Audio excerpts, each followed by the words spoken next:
Um, all right, we're gonna wait one more minute, and then we're gonna get started. More or less on time. 1 minute late is on time, right? No? Definitely. Where I'm from, Exactly.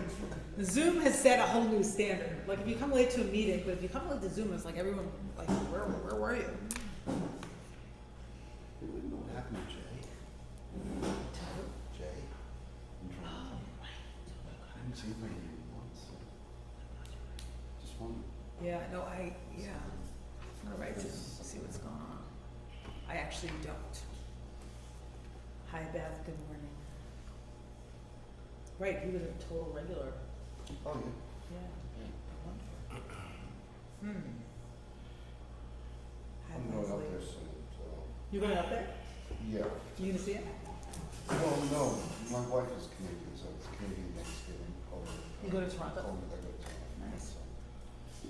But I've seen him a couple times. Nice. All right. All right, let's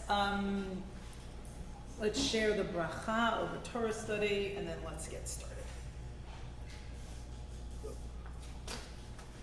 Okay, everybody, in cacophony, Baruch Atah Adonai Eloheinu melech haolam asher shishanu b'mitzvotav v'tzivanu la'asok b'divrei Torah. Amen, amen. Blessed are you, source of the universe, who has commanded us to study your sacred wisdom and gifted us with ongoing revelation. Okay. Paul, did I see you come in? Paul Ullman, are you there? So let's see if Paul's in Europe already. All right, I don't know. Okay, so we have an amazing parsha, lots of stuff in it. As usual, I had to make a choice, and I chose to focus on, so the parsha's Ki Tavo, when you come into the land.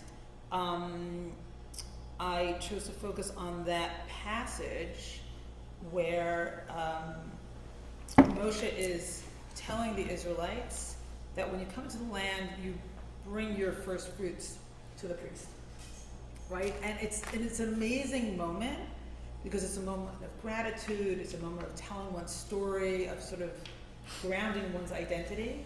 But it's told to those Israelites in the wilderness. So they're still in that liminal moment and imagining what it will mean to be in the land and bringing first fruits, right? That moment of bounty and abundance and maybe even of security.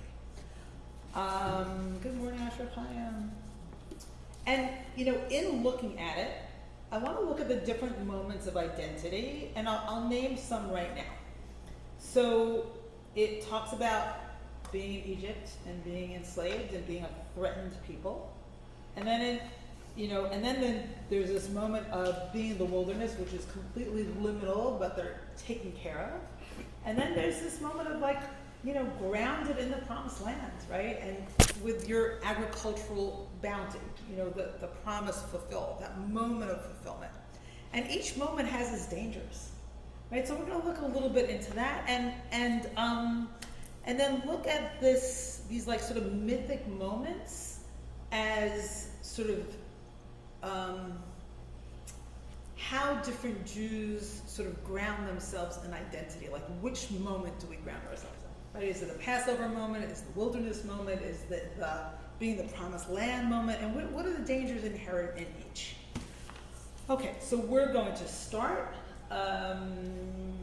from Deuteronomy 26. And a piece of this passage is very well known because it has been excerpted by the rabbis to be included in the Haggadah, in the Passover Haggadah. So even if you're not familiar with it, you might be familiar with it. Okay, so let's begin. Source 1, bringing first fruits. V'haya ki tavo el ha'aretz asher Adonai Elohecha noten lecha nachala. So remember, so now it shall be when you enter the land that Adonai your God has given you as an inheritance. Remember, Moshe is addressing the Israelites in the wilderness, right? In the straits of Moab, poised to enter the land. But of course, the 5 books of Moses don't end with their entering the land, but enter with them in the wilderness. Virishta v'yashavta ba. And you possess it and settle in it. Okay, so Moshe is asking, oh, thank you, I forgot to screen share, thank you so much, Caroline. So, hey, Rev, could you move your mic a little bit closer to you, please? oh, sure, people can't hear me? I mean, I can hear you pretty okay, but like it's a tiny bit quiet, but just move it a bit closer to you. Okay. How's that? Is that better? Yeah, that's great, thank you. Yeah? Okay, good. Okay, so there you are, you enter, right? And you'll see that verb to enter, when you come to the land, is repeated again and again in this short passage. V'lakachta mereshit kol pri ha'adama. So you take from the first fruits, right, the premier part of the fruits, asher tavi me'artzecha, that you produce from your land. And again, that verb, bring, that you bring from your land.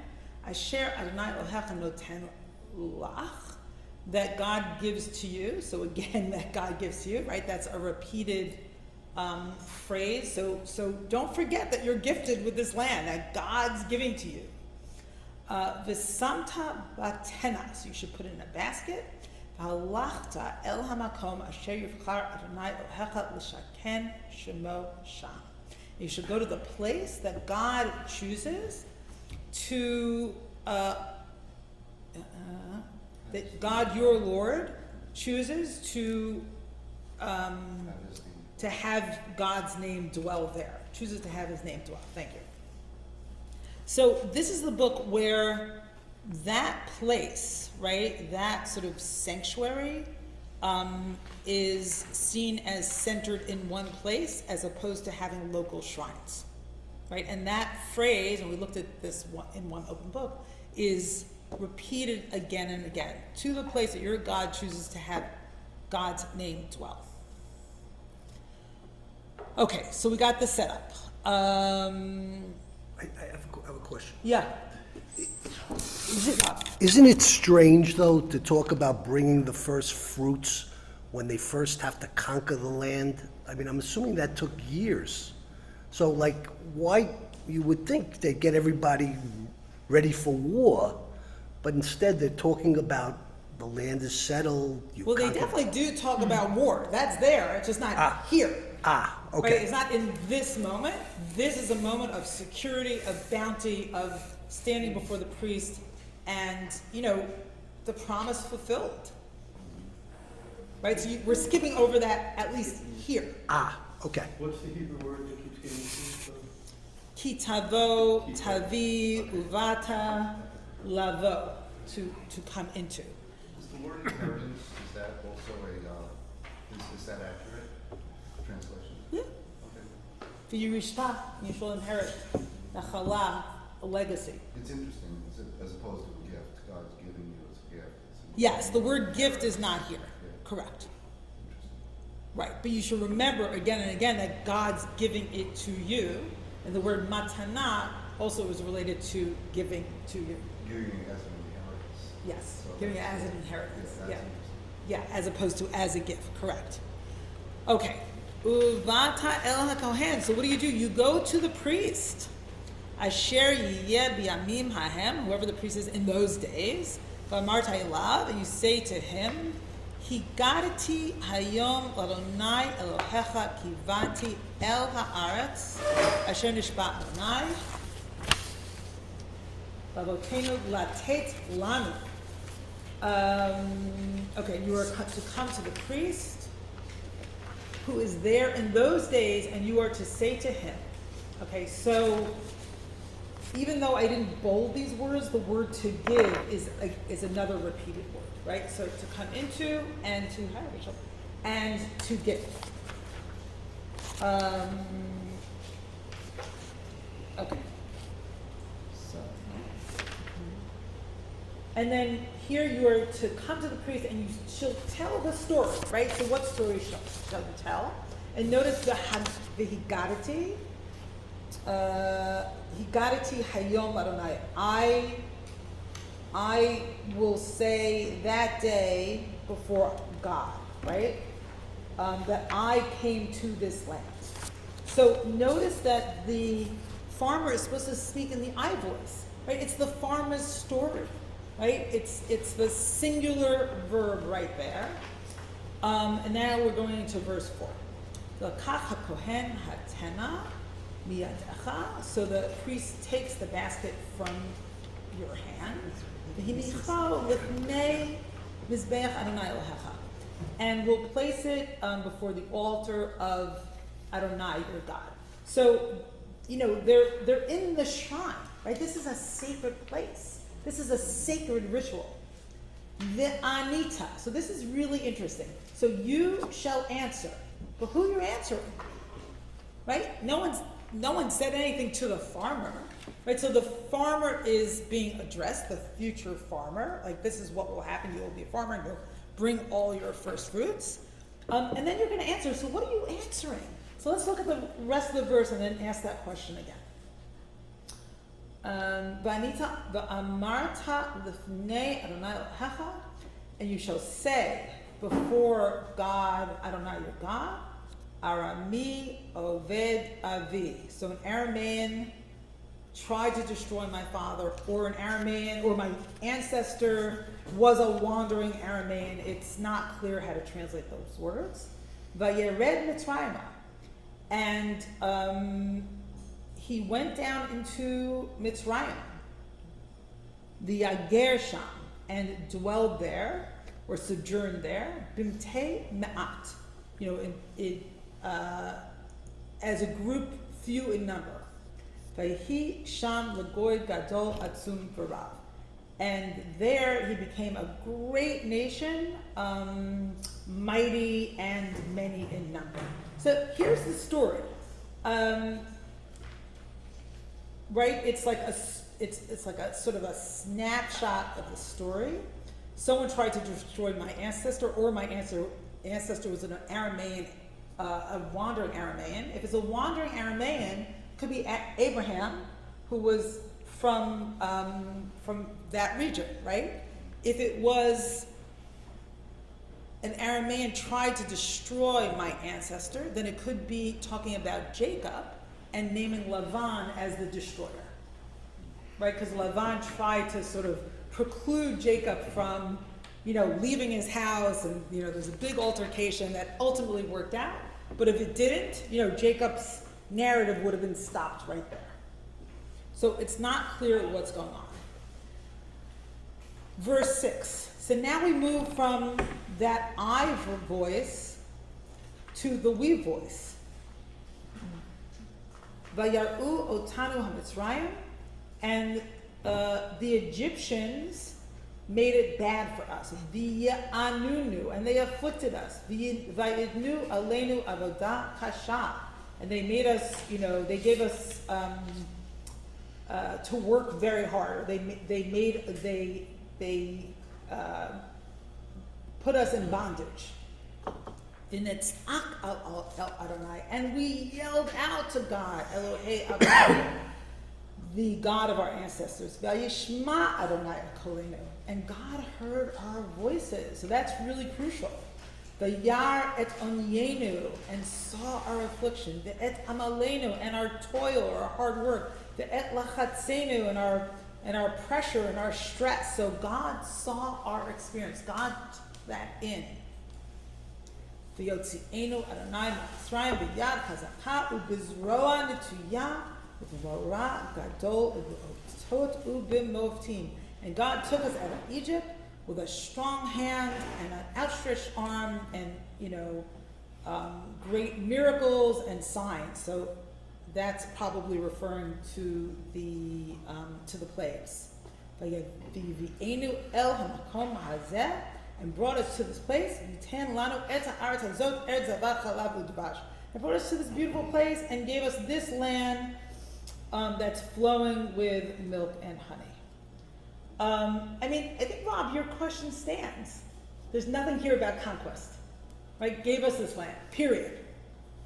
So it's interesting, in this sort of ritual moment, did Moshe not want to remind the Israelites about how hard and terrifying it would be? And just wanted to create an image of the promise fulfilled, right, as they're standing in the wilderness, and kind of strengthen them and encourage them. V'ata, and now, hine heveti et reshi pri ha'adama, and now, so now we're back to the I voice from the we voice. So in any case, it's like sort of claiming the story, right? The whole 4 books before Deuteronomy are told over by the omniscient narrator. And this 5th book is told in the human voice by Moshe. But here we have the Israelite voice telling their own story, which I think is part of the reason why it's in the Haggadah, right? This is an example of Haggadah, of telling one story, of owning it, of saying I, we. So this whole story has led up to this moment. Hedeti et rashi pri ha'adama, I brought the first fruits. Asher natata li Adonai. So again, that verb to come into, or to bring, and again that verb to gift, right, or to give, that God gave me. V'hinachto l'fnei Adonai Elohecha, and I placed it before God, and you will place it before God your God. V'hishtachavita l'fnei Adonai Elohecha, and you will bow down before Adonai your God. And then here's the culmination. It culminates in joy. V'samachta b'chol hatov asher natan l'cha Adonai Elohecha, and you will uleveitecha, and you will rejoice in all the good that God's given you, or that God gave you. God your God gave you, and to your house. You, the Halevi, Atah, the Halevi, the Levite, the Hager, and the stranger, Asher b'kirbecha, that is in your midst. So you have to take care of those who don't have land. The Levite, they don't have their own land, right, in the promised land. The sojourner or the stranger, that is in your midst. But so this is an amazing sort of summary, right, condensed summary, in which, again, the sort of, some farmer, right, is empowered to tell their story and how the promise was fulfilled. And it goes from great danger to, and suffering, to being heard and seen, to being sort of lifted out and brought to this place, to a moment of great abundance. And joy, right? And ultimately joy. And the farmer being in an empowered place to sort of bring their first fruits, right? To like share their bounty with others and to cause others joy. So, we'll see more about sort of this moment. And this moment is also supposed to refer to Shavuot, when we sort of bring our first fruits and present them to the priest and tell this story. And it's read in the Haggadah. But it's interesting, grounding ourselves in this moment of fulfillment as opposed to the experience of Egypt where we were strangers and disempowered. Right? When is it that we remember we are a stranger?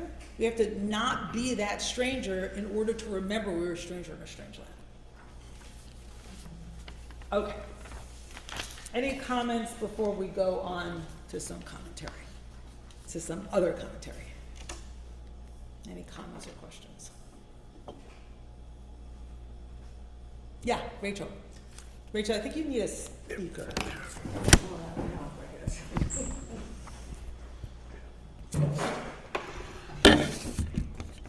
Okay, thank you. For the past 10, 15 years, I've been very involved in clean farming, good farming, holy farming. Holy farming. And Jews, we do a heck of a job right now. We are the best. At farming. The Shemitah year,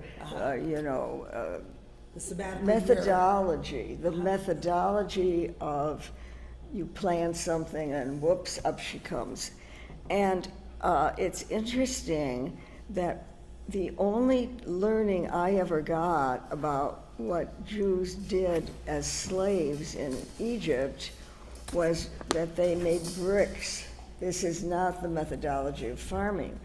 I'm just wondering if some very erudite anthropologist has a theory as to how people would actually go from not knowing anything about farming To becoming farmers. and to bring a first fruit that takes maybe a couple of years to, yeah, so what do you do in the meantime while the stuff grows?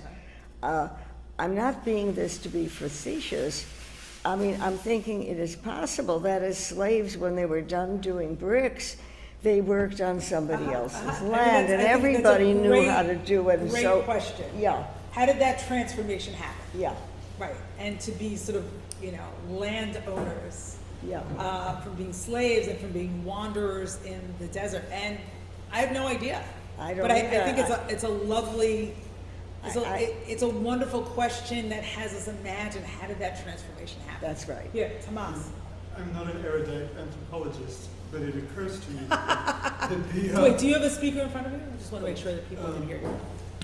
that All right, the- I have to hear this. the type of labor required of a bricklayer and of a farmer is not necessarily so different. First, because both one is clay and one is earth. Right? They're both endeavors of the ground and somehow engaging with the surface of the earth, to build it up and to make it fruitful in different ways. And then also just having, once upon a time I was a real architect, and having engaged in construction management and so forth, like the type of thinking, the type of logistics, the type of long-term and short-term things you have to do with your mind, working with the seasons. I think something does transfer. And then on the question of conquering, weirdly, the thing that connects bricklaying, masonry, farming, and soldiering is surveying the land, measuring the land, understanding the landscape. The reason George Washington became a general is he was a master surveyor. It's a famous Ooh, story. nice. Beautiful so connections between mapping. different fields, Yeah, so to mapping the speak. surface of the earth. So Yeah. I think there Yeah. are mysterious connections. Yeah, thank you, Tomas. Okay, David S. online. Welcome. Thank you, Shabbat Shalom. I was just having the same question come up last night and wondering that in Genesis, doesn't Joseph say that to Pharaoh or something, my people are shepherds? And so I was wondering if they were shepherds, which is not farming, the same as farming the land. What's the connection? How did they become farmers? So that Yeah. just arose. Yeah, so, and interesting that shepherds were considered an abomination in Egypt. So was it something that they kind of disconnected from as well? Yeah, in terms of the transition from shepherds to farmers, and, remember the conflict between Cain and Abel in the beginning with, Abel being the shepherd and Cain being the farmer. So there seems to be that distinction, and somehow they've now transitioned from Genesis with like every generation being a farmer shepherds to farmers, and also Moshe being a shepherd for that matter. So that's a great question, and I think it's in part in terms of how the Torah codes things literarily. Shepherds seem to be associated with wandering and not yet having been settled, and now farmer is like they're grounded and they're in the place that they're meant to be in. Okay, Asher Chaim. Yeah, thanks to Rachel for bringing up this entire sidebar. But yes, Adam is told that he's given a curse of it's going to be tough to be a farmer. And Yoram Chazoni, in his theology of biblical blah, blah, blah, says that becoming a shepherd is like a rebel nature, where you're out there doing something different. You're not getting thorns and thistles, but you're getting animals that'll eat the thorns and thistles. Here, the promise, later on, the thing about Egypt was that it had a Nile and it could do wheat farming on a large scale. And here, the Israelites are being given a vision of a land flowing of milk and honey, a place where the land will be productive because God is bringing rains all the time, and you don't have to be a shepherd and you don't have to be cursed. It's like going back to Eden. At least I get that image. Dibarti. Shabbat. Yes, there definitely is Eden imagery in some of these passages, for sure. It's back to Eden with Israelite history and like this sort of the two combined. Okay, so let's look at the next text.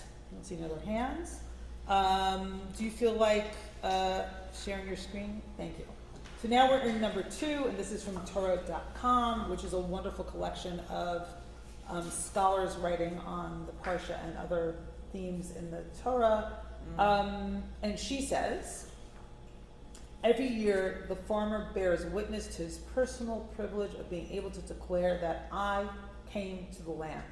Right, so this is like a yearly ritual. The experience of bringing the first fruits, especially the declaration, attests to this miracle. So there's something about the physicality of the farmer bringing these fruits that are the very culmination of this difficult story. Right? Here's the evidence. I went through this. The bringing of the nation to the land and the bringing of the first fruits are mutually linked as linguistically expressed by the use of a single root, bet, vav, aleph, right? Bo, to come into. 6 times in the pericope, which is like this small passage. The farmer is unable to give any of his produce because the land he brings, he doesn't give, he doesn't gift. Because the land and all that is in it belong to God, who alone can make gifts of them. Right? God is the bearer of these gifts. God is the one who gives us, we receive, and we share. All the farmer can do is bring a part of the crop with which he has been graced by God. Right? So we are real recipients and we are sharers, but we are not the source of the gift, which I think theologically is really important. Okay, I wanted to give you this little piece of the Mishnah, right? The 2nd century discussion of rituals and laws, because I thought it was a wonderful visual of like how people brought up their first fruits to the temple. So it says, Ketzad ma'alin et ha-bikurim. How do they bring the bikurim up to Jerusalem? All the cities, kol ha'ayarot shebema'amad. So the land of Israel were divided into 24 regions, and for each of those regions, there was each of those regions sort of had one priest that they would sort of serve, or they would bring their first fruits to. Mitkansot le'ir shel ma'amad.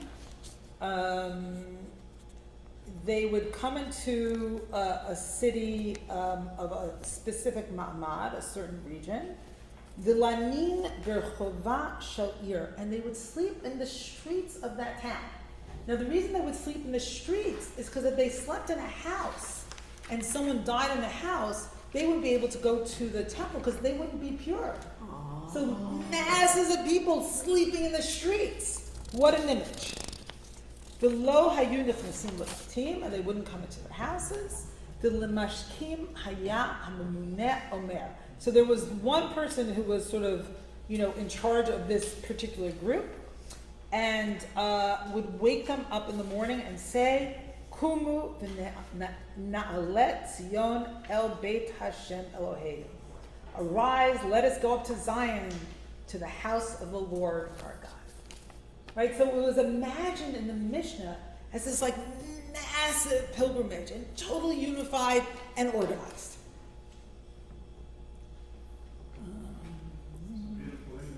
What? It's a beautiful image. Could you imagine? Huge groups of people sleeping together on the streets on the way, it doesn't sound the most comfortable, but on the way to the temple, right? The Israelites really imagined as one. Okay, so now we have Rashi on Arami Oved Avi. So it says, Assyrian destroyed my father, Maskir Chasdei Hamakom. He mentions the loving kindness of the omnipresent, of God, saying, Arami Oved Avi. Assyrian destroyed my father, which means, so this is how Rashi's interpreting it based on the Midrash. Lavan bikesh la'akor et hakol kisharadaf achar Yaakov. Laban, right, Jacob's father-in-law, the father of Rachel and Leah, tried to destroy the whole entire thing. This is also spelled out in the Passover Haggadah, when he ran after Jacob. So Jacob wanted to leave, right? He did some fancy tricks with the goats, and he took his wives and his children and the wealth that he had amassed, and ran out of the house early in the morning, or was it late at night? I forget. And Lavan ran after him. And because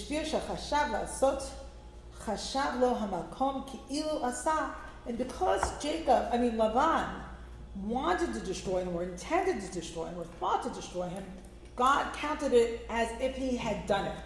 In other words, he didn't destroy Jacob, but because, and there's this rabbinic sort of division in how God thinks about Jews and non-Jews, and according to the rabbis, if you have a bad thought and you're Jewish, but you don't do it, it's okay. But if you're a non-Jew and you have a bad thought, it's thought of as, God thinks of it, as if it's already been done. Mm-hmm. Right, yeah. Weird, but okay. She'umot ha'olam choshev lahem HaKadosh Baruch Hu machashava k'ma'aseh. Because the nations of the world, not the Israelites, God considers them, if they think about something, it's as if it's done. So if I want to kill you, forget it. I'm liable. So don't get me angry. No. Okay. So that's the same. Speaking to the speaker. That's the same thing with the laws of avodah zarah. Of idolatry. Right. That, like, if a Jew has an idol but doesn't use it, it's okay. But if a non-Jew has an idol, the fact that a non-Jew has an idol is considered, as if it was used. Right. So there's that division in respect to any sin. Let me just see what Neil is saying here. Rabbi Adin Steitz on Kitava reminds us that it's going to be difficult to be a Jew and hew to Torah. And Shefa Gold indicates Bikurim as having us limiting our consumerist attitudes to give first fruits and move worldly abundance back to its source, the Holy and Hashem. Absolutely. So yeah, bringing the first fruits and giving them to the priest is like, it's not all for me, right? It's the opposite of consumerist. And then also remembering the Levite and the stranger. Absolutely. Okay, let's go to the next text. Okay, so this is so these parshas leading up to Rosh Hashanah and during Elul are often, interpreted in light of this moment of Truvah. So that's what Rabbi Zohar Atkins does here. David, would you read it? There first? Sure. Number 5. Should I get that? Oh, yes. Okay, I got this. When Moses gave the law of the first fruits, he gave us not just a proto-Haggadah, but also a way of relating to the coming days of awe. No matter where we are in the process of self-transformation and how much work there is to be done, we can bring our baskets bearing the first fruits of our earnest efforts and be grateful that we have come this far. The lesson of the first fruits is that we must make our offering not just when we are certain and gleeful, but when we are doubtful and restless. May the one who blessed our ancestors bless us with the courage to celebrate the first fruits of our nomadic hearts. I think that's really beautiful. Like, even if we're in the midst of painful tshuva, right? A painful kind of repentance, and we feel like we're really not good enough at all, and we have nothing to give, we have something to give. Like, what is it that we can share or give? And can we bring joy to other people, maybe even when we're not feeling it ourselves? So I think it's a really beautiful, beautiful image. Okay, so you just send up this beautiful symbol across the screen. Okay, sharing joy, next one, Ibn Ezra on sharing joy. Number 6, okay. So Ibn Ezra talks about why does this passage bring in the Levite and the stranger? But and the reason that it brings in you and the Levite and the sojourner or the stranger,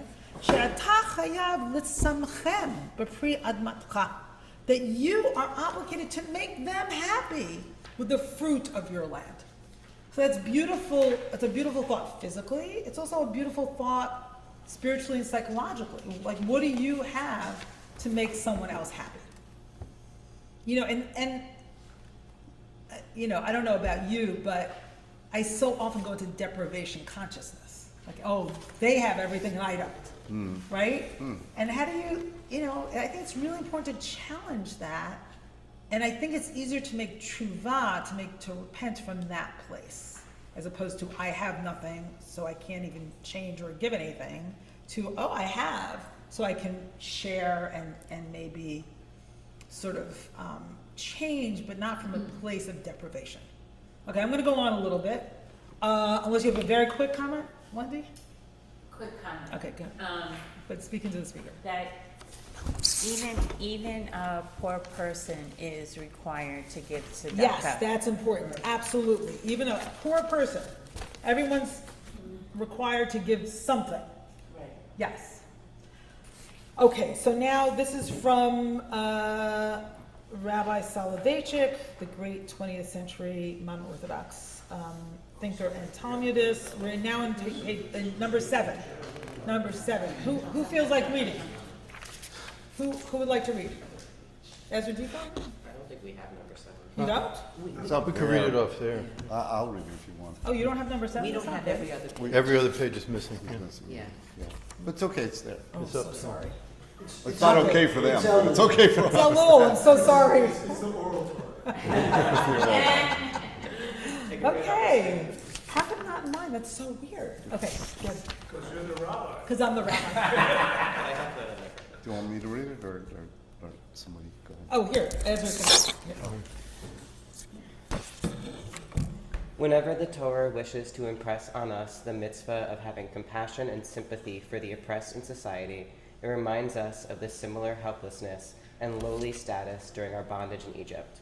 The most defenseless elements in society are usually the slaves, strangers, widows, and orphans, and we are repeatedly enjoined by the Torah to be sensitive to their plight. The stranger, in particular, personifies the helpless, one who has no family or friends to intercede on his behalf. For this reason, as the Talmud indicates, the Torah exhorts us in 36 references to treat the stranger kindly. 36 times. That's amazing, right? Remember you are a stranger in a strange land, and therefore you are enjoined to take care of the stranger, widow, or orphan, and often Levite. Yes, Oswaldo. Come to the speaker, though. Come to the speaker. I just want to be a little facetious. You want to be facetious? If it's, the community is known as being a trade community, Jewish community in general. So traditionally, trade people go to different places and they're strangers. They're not with families. So they're, according to this, whoever the community they reside into, we're all obligated to be helpful and respectful and to this particular trader that's a stranger in the midst of another community. I'm being a little facetious on that. Do you follow me? No. So I'm a trader. I'm bringing my... You're a trainer? No, I'm bringing my rugs. I go to... Trader. Oh, I'm bringing trader, rugs. sorry. I'm selling my items to the community got it, when nobody got it, knows got it. me. Yeah. And the community is obligated to be nice to me. Yeah. So, it's So just, you're saying it works both ways? it works both ways. Yeah, absolutely. And That now doesn't by feel law- doesn't feel facetious to me. Okay. Okay, I'm gonna go on. I'm not gonna take comments from people who've spoken already yet. Okay.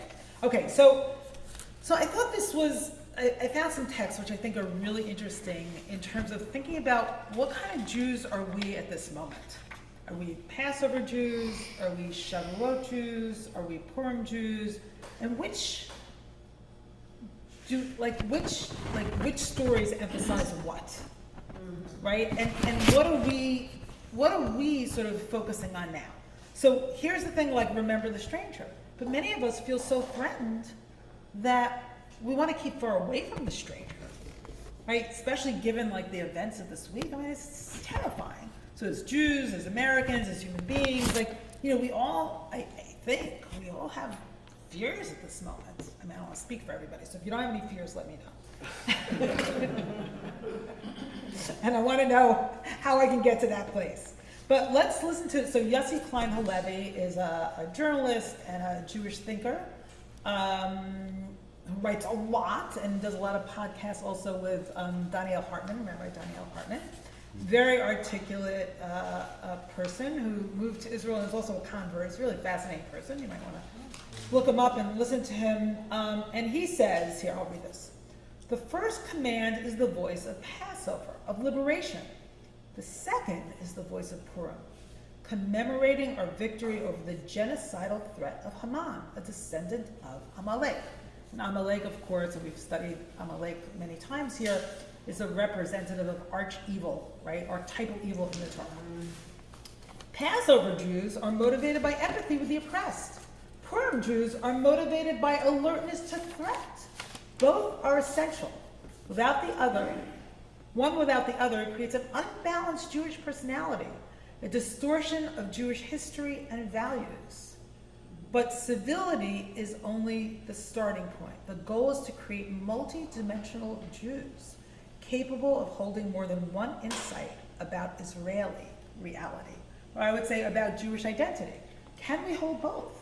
Can we maintain our sense of wanting there to be justice in the world and remembering the stranger, the widow, and the orphan, and acknowledging threats against us? Can we hold both? That's a question I've been asking again and again to myself since October 7th. Right? What happened to the Passover part of us? Are we losing it? Have we lost it? And it's understandable. In the face of trauma, you don't think about justice for the other and the stranger. You think about yourself as a stranger and an endangered other. Okay, so let's now look at the Shavuot Jew. And then if you come to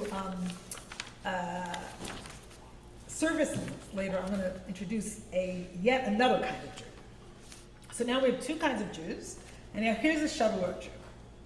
So a reader about the Shavuot Jew. I could do it. Great, thank you. Do you have that page or no? No, I'm going Yeah. to there. Do you- Oh, I have it here? Well, anyhow. Halevi sees the Passover Jew. So she's now, so this is from Rabbi Dr. Gail Leibovich. What? What? You said, go ahead, then you shut. Oh, sorry. Good job. I forgot to give context. I apologize. Okay. Rabbi Gail, Dr. Gail Leibovich is a Talmudist at American Jewish University in California, and she's commenting on this piece that we just saw. Okay, you might want to read the whole piece of Halevi and also of Leibovich. They're both really interesting. Okay, now, Eric. Ready? Okay. Halevi sees the Passover Jew, in the Passover Jew, the call for justice for the oppressed. We know what it is to have been oppressed, and so we are the ones in a place of power. We should never become oppressors ourselves. When we can protest oppression and take up the cause of the oppressed, we must. And he is not wrong. But when the Passover Jew stands next to the Shavuot Jew, she looks a bit different to me. The Passover Jew is redeemed from slavery, but must go into the wilderness. She has been redeemed up to a point, but threats still abound, and she knows she is still in need of and must seek God's protection. Also, the Passover Jew is bound up in the paradox of triumphantly listing the plagues that finally defeated the Egyptians while pouring out drops of wine to mourn the lives lost even among our enemies. The Passover Jew knows trauma and is certainly allowed to celebrate its overthrow, but is challenged to seek compassion and justice nevertheless. The Shavuot Jew, on the other hand, has arrived in every sense of the word. She has a land of her own in which she lives comfortably, and her needs are well met. What threatens her is complacency, smugness, and unwarranted self-congratulation. The challenge of the Shavuot Jew is not to forget that he too still needs God's protection in fact, that all he has must be credited to God's gifts and love. And finally, what Halevi observes about his two types of Jews is true even for our three. Both are essential. One without the other creates an unbalanced Jew personality, a distortion of Jewish history and values. We all have to find and embrace our inner Passover Jew with her sense of justice, our inner Purim Jew who is vigilant on behalf of the welfare of the people, and our inner Shavuot Jew who is full of gratitude and wonder at the blessings we experience. By Rabbi Gail Lebovitz. Yeah, thank you so much, Eric. Okay, we can stop the screen share.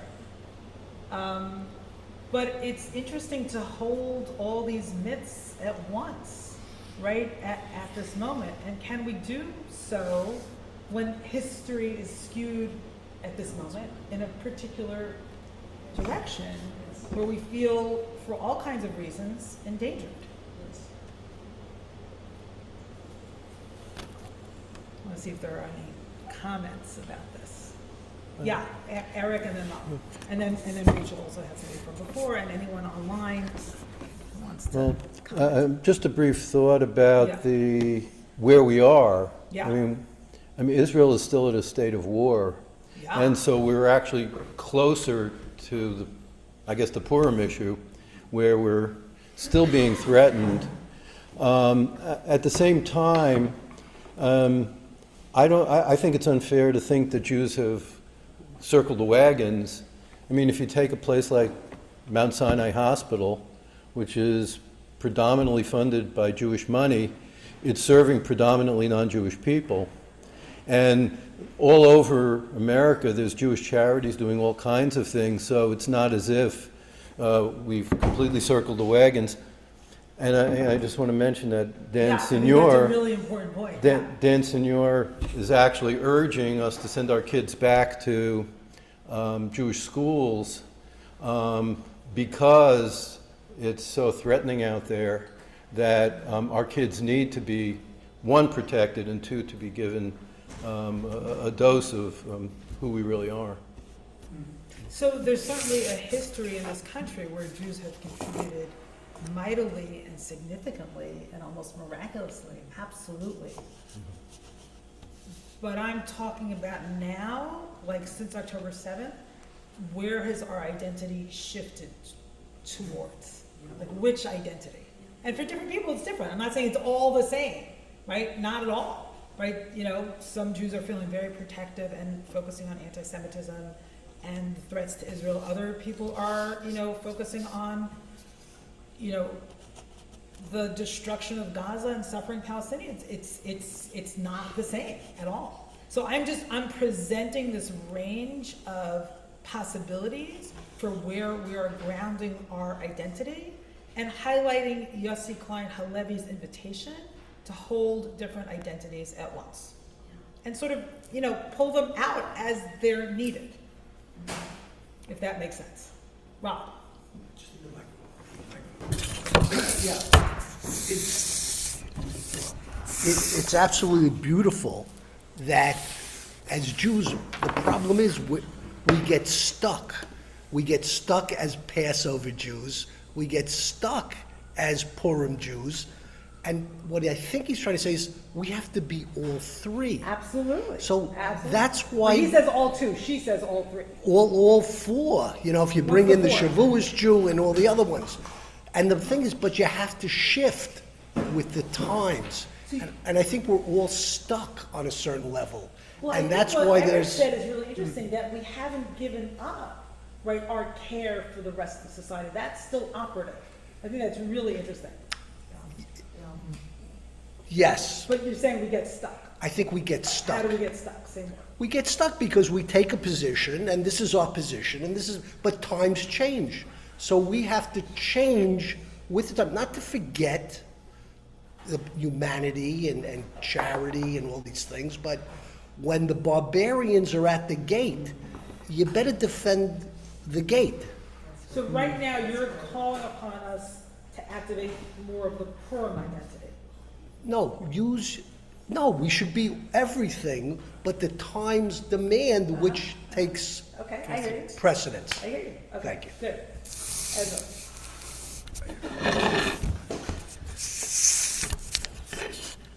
Okay, I'm gonna get Ezra, David, Rachel, and then Miriam will be online, and then anyone else will go for another round. I definitely see myself as a Passover Jew. And I think that's, yeah. But I do think that holding the Purim story doesn't mean that we have to enact in a violent way. I think you can hold that, and I think that that doesn't cancel out the importance of the oppressed, of fighting for the oppressed, and I think you can do that without violence. So that's a great question. How do you hold multiple identities? Right. And can you be a Purim Jew and sort of acknowledge the reality of anti-Semitism Right. and want to protect yourself and try not to resort to violence? Right. Great question. Because so how do we hold those? I think what I'm thinking about is going back to Rob's point of the conquering of the land, but then we're not talking about that purposefully, we're talking about the stranger in this story. And I think the idea of... Well, we end up talking about the stranger in the story. Yeah. Yes. So I guess that I don't see how one can talk about conquering a land and being kind to the stranger that exists within the story. Because also the blessing of the curses says you can't move other people's capitals, you know, and that's within this story. So I think that the Purim Jew, sometimes it's very easy to see yourself as a Purim Jew because it's easier to see yourself as oppressed, because that allows you to kind of react in an anger way, but you can't let that overpower the Pesach Jew because, again, it's easier to resort to violence and anger. Thank you, Ezra. Okay, David.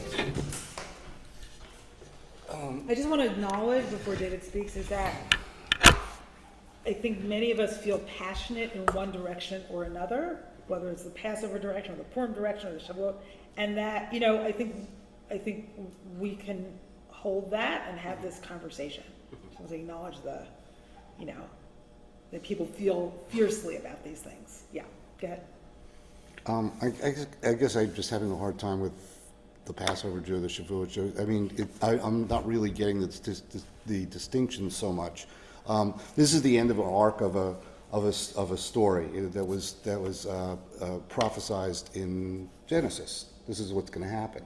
For some reason, God chose these people, the Israelites, to suffer so that they can understand what you know, they can become the people that He wants them to become. So there, I mean, to me, that always has to be kind of kept in perspective. That's why we can the stranger, the orphan, the widow, and there's a I'm sorry, I don't understand something you're saying. What has to be kept in perspective? Well, that we have compassion for that. That's the God says that all over Torah. That's like one of the main pieces.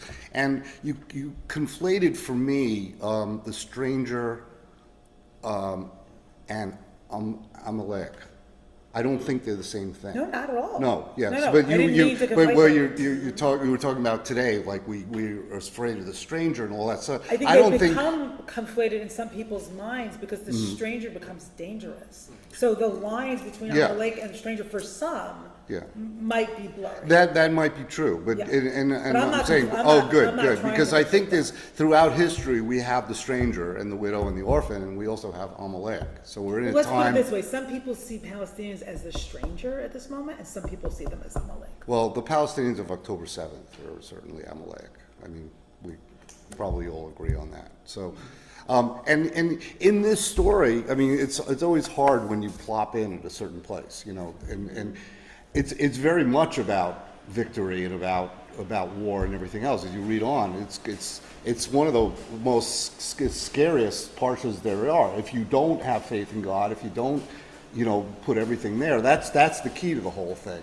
And that's what I'm seeing is happening in society. Not only, saying go back to Hebrew school and Jewish school and Jewish values, but certainly in this nation, the Christians are very much saying the same thing, and that's very much the word that we're getting these days over. It's kind of the Uber word. So it's an interesting time. You think that's not a good idea? Is that what you're saying? Well, that's my own personal opinion, but Yeah, well, because I mean, we've lost a lot. We've lost a lot of morals and values and all that kind of stuff. So everybody's kind of going back to, and women should be in the home, and all this stuff that we're all very familiar with. So it's an interesting time, but anyway, it's too garbled to make sense of it. But Okay, let me go to Miriam B online and then to you, Rachel.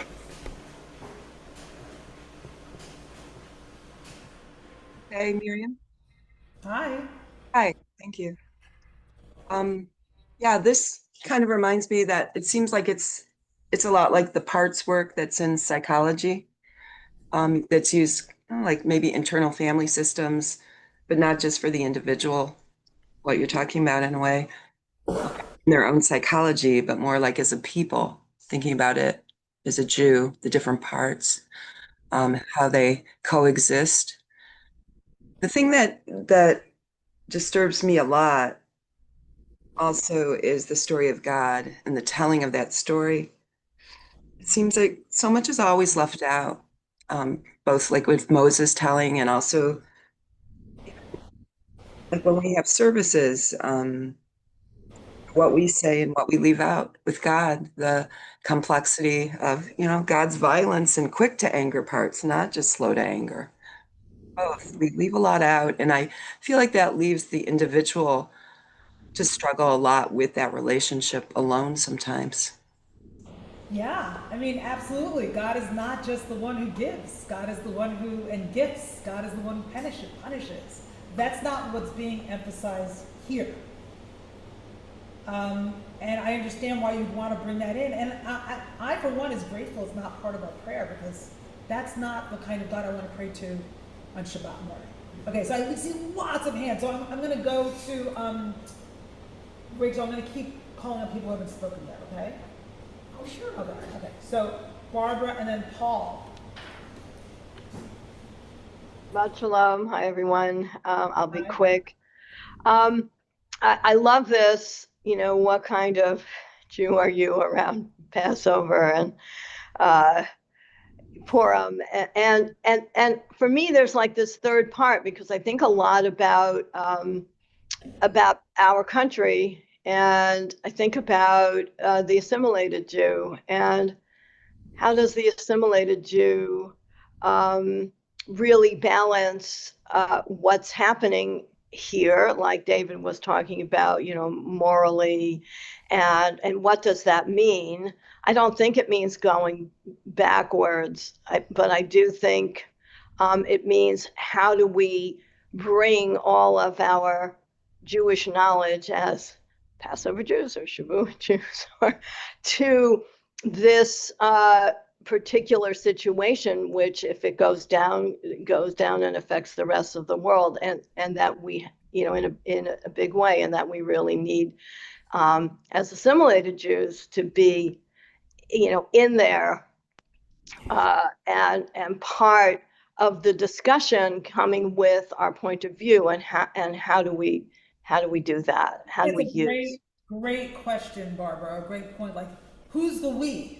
Who's telling the story, and how are they telling the story? Absolutely. Okay, right. Paul online, and then Rachel and Tomas, and I want to do two more quick texts. Building on what Barbara and others have said, I'll introduce yet another type of Jew, which is the diaspora Jew. And the diaspora Jew obviously has had a big impact upon Judaism through history. One can argue that the diaspora Jew created the Judaism that we practice today. And how did that happen? In my opinion, one way that happened is that the diaspora Jew had the ability to look at the sweep of Jewish history and to make changes about how Judaism was practiced in order for it to be sustainable into the future. Absolutely. And I don't, Like we have a much longer diaspora history than we have history of being in the land of Israel. indeed. Yes. No, I think the diaspora Jew is crucial, both in its ability not to live in a way that's dependent on place, but having created a tradition which relies on time, right? And the calendar and Shabbat and movable ethics and a book that's movable. Absolutely. Okay, so we had Rachel and Tomas. Okay, I want to circle back to my question. Well, you need a speaker. About how they became farmers? Yeah, I think I know how they became farmers. This has been an amazing group discussion for me because I'm supposed to understand literature and I open my dumb mouth. Most literature is one story at a time. You know, it's not a 5-year plan for health care, you know? So obviously, if we're talking about the first fruits, we don't have to talk about how people learned to farm. And I think if I were writing another myth, it would be the myth of Dinah, because Dinah was the daughter of a priest in a culture that did not wander around, that knew very well how to farm. And we came out of Egypt with a mixed multitude.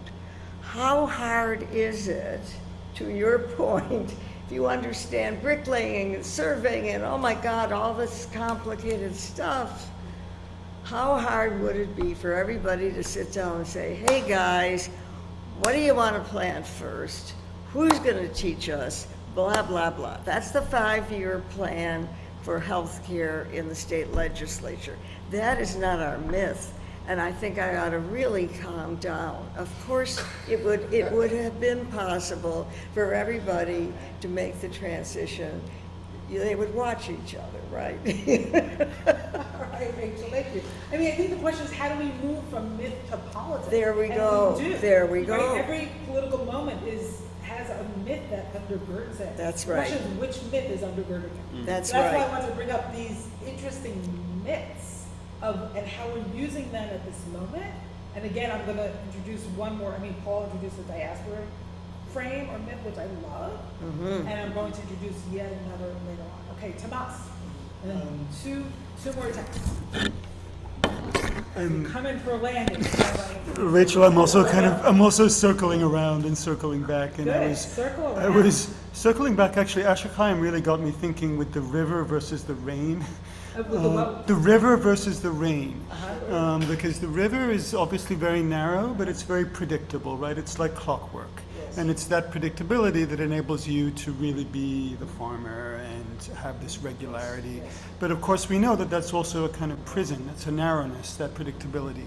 Well, the Torah says something very beautiful, which is, you know, Egypt relies on the river, but, you know, the land I'm bringing you into is not like Mitzrayim. It depends on rain. Yes. So it depends on unpredictability, and it depends on God, it depends on the heavens. Yes. Right? It's like a whole different consciousness. So what is It's not it? about security. Right, so what is it exactly? Or it's about a different type of security that has to do with adaptability to variability, Or right? faith, Not the security of predictability. Yeah. And what does it mean to settle in an unsettled place, to rest in a restless place?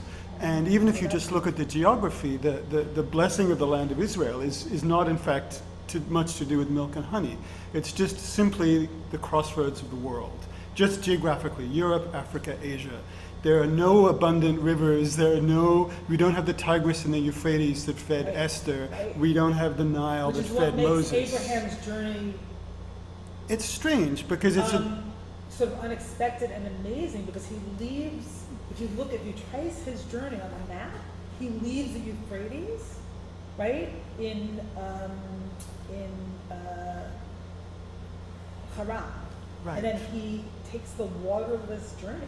Like, Yes. that's the journey of faith.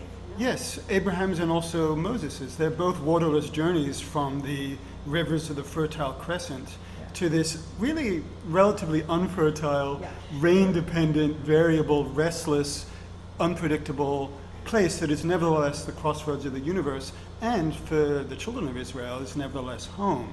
And if I were to integrate these things and the steady farmer and the unsteady hunter or shepherd, this integration of the steady and the unsteady is, I think, a myth. It's about homecoming. Because when you are in exile, when you are far away, your role gets narrowed to one thing or another. Even Esther is a stranger still, no matter how privileged. Even Moses is a stranger still, no matter how privileged. They are far away from home, and so their And the roles... homecoming is a brief blip until you get kicked out again, and then return again. I mean, right? it's home, Yeah. like whether you It's get to be very there or not. tenuous gift. But it's the skill of being at home, the skill of homecoming, because the skill of homecoming, I think, is this diversification of roles, depending on what comes through your door.